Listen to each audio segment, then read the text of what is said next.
I refuse to sell any of my XCN as of right now, even though that's not financial advice. Some people may be thinking, okay, why would you refuse to sell? This thing's going down. It sucks. The bull run has already peaked. There's no more future. I disagree with that because I still believe it has a bright future. This bull run, of course, and not to mention, I believe in the future of XRP and XLM. And naturally, if I do believe in those things, I'm naturally, of course, going to believe in an alternative project to that, which in the case here is XCN. It's just a lot smaller than both of those projects, of course, a lot less fans, a lot less hype. But of course, if I believe in the market leaders, I'm naturally going to believe in something that is up and coming version of that, I would say. Even though nothing I say is financial advice, $1, that's still my price target for this bull run. However, before I get into why I don't think that's too crazy, again, why would I sell as of right now? It just makes no sense. I believed in this before it pumped. I still believed in it as of right now. And I'm not going to give up like that because for some of my friends out there who are using their rent money or their grocery bills or their car payments to buy cryptocurrencies, if they're doing that, then okay, if they're going to sell, I'm totally, understanding of that. I'm like, okay. But then even though I can't tell anyone to buy or sell XCN, the way to take a look at it is that what I'm putting into this is what I would have saved up anyways in my savings account. So again, why would I sell? It just makes no sense. Now, some people may not like to see the portfolio go down. I'm totally aware of that. But if I believe in this space, you know what? The way to take a look at it is that I'm going to stick this one out. When it comes to the world of cryptocurrencies, sometimes the portfolio going down and all this, it's just part of it, the way to take a look at it. It's like me, for instance, running a marathon. I'm totally aware that I'm going to get tired eventually. It is what it is. It's part of the thing. If I don't want to get tired, then okay, I'll just not run a marathon. You know what I mean? However, again, if I choose to, let's say, enter the world of cryptocurrencies and my portfolio is down, I can't blame anyone but myself, right? Because that's what I kind of signed up for, a risk for that to happen. Now, it doesn't always happen to every single individual because let's say sometimes they enter for whatever reason at a perfect time before the bull run really takes off. I've seen that in some cases, but again, naturally, that's not the majority of cases, right? So again, I'm totally aware of that, but I'm willing to take that chance. Again, I can't tell anyone to do the exact same thing I'm doing. However, I'm willing to take that chance, whether or not the result is good, bad, or okay, or so-so, whatever the case may be. I'm willing to take that chance because if I put it into my savings account, that's like taking no chance for me. It's not really going to do much. Sure, a little bit of interest here and there, not really going to do much. But again, here, even though there's a potential of a loss, I am willing to take that chance regardless. Now, why is something like XCN something that really piqued my attention? It's because naturally, for quite a while, I've always paid attention to something like XRP and XLM, and I've always thought, hey, they're really good projects, but take a look at the market cap. It's very massive. If I didn't enter many years ago, it didn't really make sense to me at that time, and I felt like, hey, there was other options for me to really believe other than that. But then the more I take a look at the space, the more I paid attention, I was like, hey, there's actually other projects that are focused on pretty much the exact same things, but just, again, they're not as reputable, they're not as famous, much like in the case of XCN, of course, which is why I was like, you know what, this is a no-brainer for me. Now, of course, it's not only just XCN, there's something like XDC, XPR, ZBCN, for instance. So it's not like XCN is the only one, but then first of all, there's not that many options to begin with because there's not that many reputable competitors. And not to mention, XCN has a good community, good following, good exchange listings. It was just a no-brainer for me, really. And when I saw that initially, I was like, it's probably going to take quite a while to pump. Then suddenly it really did pump. I was like, wow, this is amazing. Now, of course, there was a pullback, but then that, if anything, I think showcased that, hey, XCN could really do something maybe during a bull run.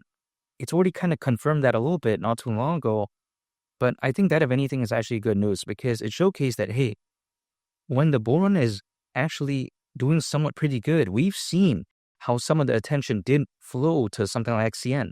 So it's only natural to assume that if, let's say, Bitcoin goes back to the price of $100,000 and maybe even beyond to 150,000, 200,000, I'd say 250,000, at that point, I would hypothetically assume that kind of the hype that we saw back then could very well just be amplified in a much more fantastic way, especially when it comes to XCN. Keep in mind, XCN had that pump without really much good news going on for it. Of course, There was a good community, good exchange listings, but as of right now, fundamentally, the Onyx protocol is doing a lot better than back then.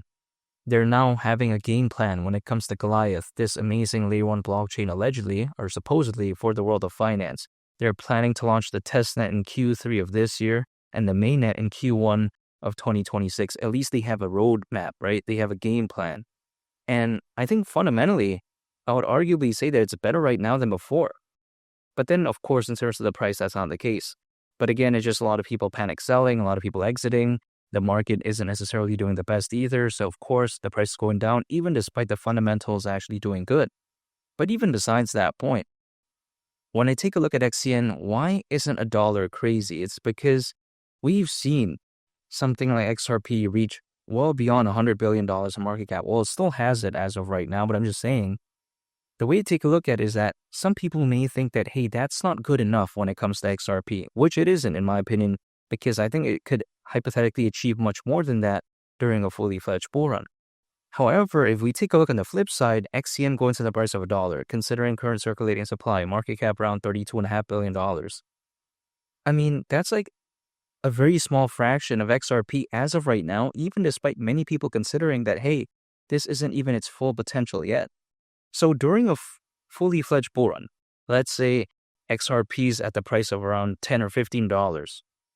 XCN at the price of $1 at that point wouldn't really seem that insane. But then the crazy thing about XCN is this, because it's dropped so much in price to the point that really even like 50 cents or 25 cents doesn't seem that bad, because $1 is around 110x from here.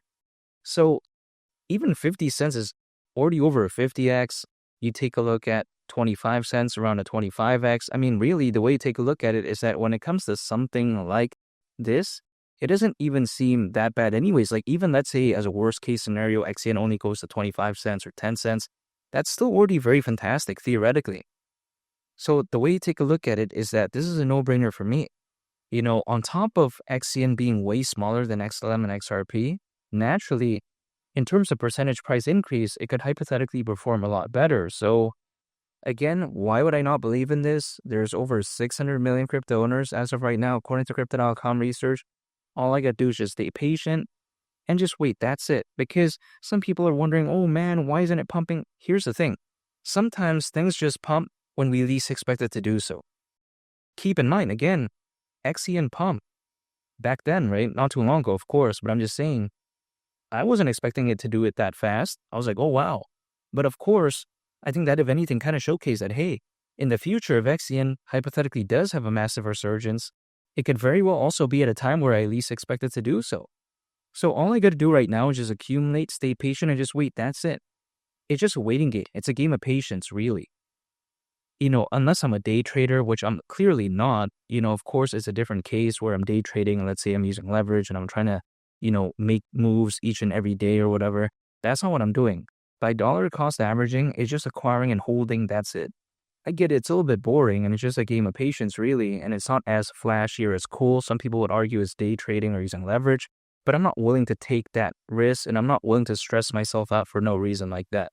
Again, I'd just rather stay patient and just kind of treat this as my savings account, because $1, that's still my price target for XCN during this war, and I really can't wait. However, only time will tell. And make sure to subscribe if you gained value from this video. Greatly appreciated. It's Mali the Captain, and I'll catch you all on the next one. I'm out. Peace. Bye.